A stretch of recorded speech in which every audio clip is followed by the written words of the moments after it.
Me rastin e 12 majit, ditës ndërkombëtare të infermierit, Këshilli i Qarkut Korçë zhvilloi një takim me infermier dhe përfaqësues të urdhrit të infermierit për të vlerësuar kontributin dhe përkushtimin e tyre në shërbim të shëndetit të qytetarëve.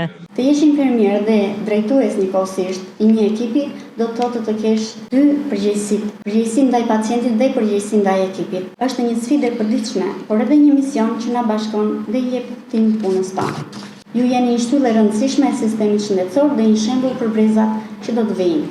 Jeni e shkuara, e tashmja dhe ardhmja e një ekipi multidisiplinar që nuk bën dot pa ju.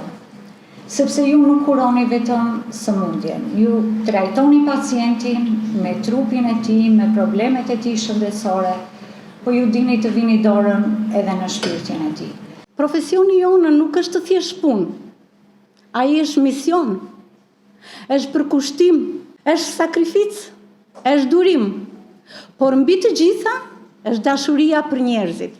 Kryetari i Këshillit të Qarkut, Petrika Tollkuçi, falenderoi infermierët për profesionalizmin dhe përkushtimin e treguar ndër vite, ndërsa në shenjë vlerësimi i dorëzoi urdhrit të infermierit një certifikat mirënjohjeje për kontributin në shërbim të komunitetit. Infermieria nuk është thjesht një profesion, është një mision human. Një thirrje e brendshme për të qëndruar pranë njerëzve në momentet më të vështira të jetës së tyre. Është kujdes, është vëmendje, është ngrohtësi dhe mbi të gjitha është dashuri për jetën njerëzore.